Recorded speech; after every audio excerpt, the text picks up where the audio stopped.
Assalamualaikum warahmatullahi wabarakatuh. Halo Sobat PPG, jumpa lagi bersama saya Novia Syahri.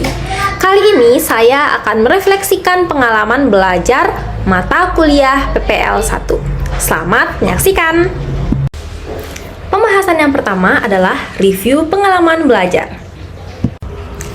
Pengalaman belajar apa yang berguna dan menarik?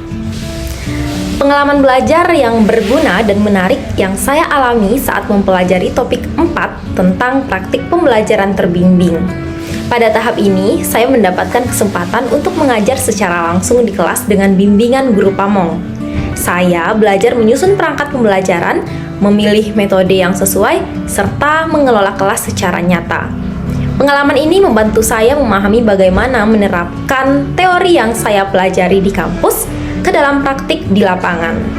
Selain itu, saya juga mendapat masukan dari guru pamong yang sangat berguna untuk memperbaiki cara mengajar saya ke depannya.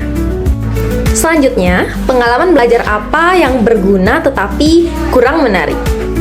Salah satu pengalaman yang berguna tetapi kurang menarik bagi saya adalah pada saat proses penyusunan administrasi pembelajaran yang cukup memakan waktu. Meskipun terasa membosankan, kegiatan ini juga dapat membantu saya memahami pentingnya perencanaan yang rapi sebelum mengajar.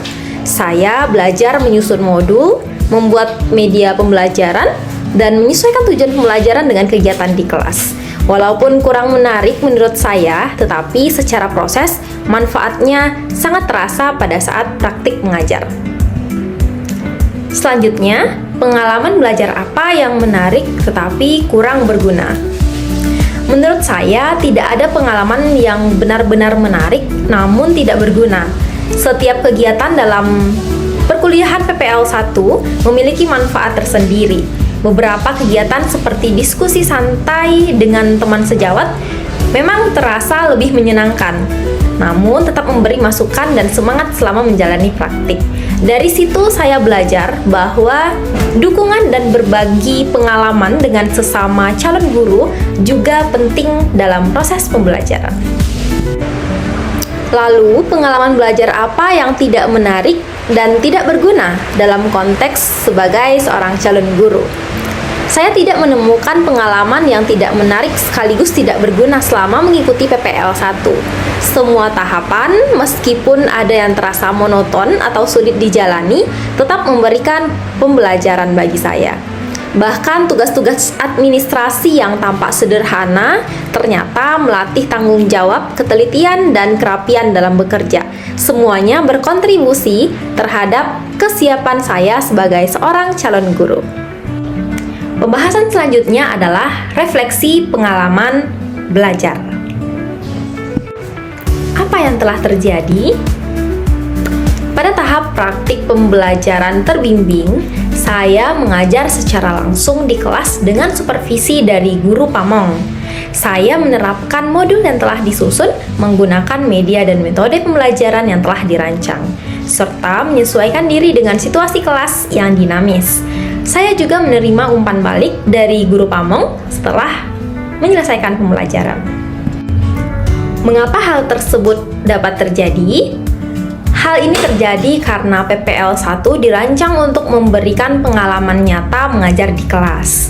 Bimbingan dari guru pamong sangat membantu saya untuk menjalani proses ini dengan percaya diri.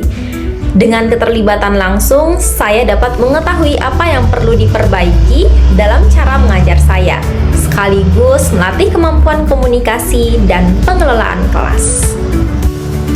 Pembahasan selanjutnya adalah analisis artefak pembelajaran. Artefak-artefak pembelajaran mana yang dapat saya jadikan bukti dukung hasil refleksi pengalaman belajar? Untuk link artefak, bisa sobat akses pada kolom komentar yang sudah disematkan di bawah ini. Mengapa artefak ini yang saya pilih? Saya memilih artefak tersebut karena secara langsung berkaitan dengan proses pembelajaran yang saya jalani. Modul menunjukkan perencanaan yang saya susun, video menjadi dokumentasi praktik mengajar, dan umpan balik mencerminkan evaluasi dari pihak yang membimbing. Bagian mana dari artefak ini yang mendukung hasil refleksi saya? Bagian yang paling mendukung adalah umpan balik dari guru pamong yang memberi gambaran tentang kekuatan dan kelemahan saya. Selain itu, rekaman video mengajar juga membantu saya merefleksikan kembali gaya mengajar dan interaksi saya dengan peserta didik.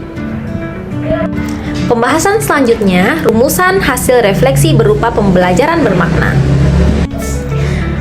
Apabila saya mengajar atau membahas topik ini dengan mempertimbangkan prinsip pembelajaran bermakna yang berpusat kepada peserta didik, perubahan apa yang akan saya lakukan? Jika saya mengajar atau membahas topik ini di masa depan, saya akan lebih memperhatikan kesiapan perangkat pembelajaran dan metode yang sesuai dengan kondisi kelas.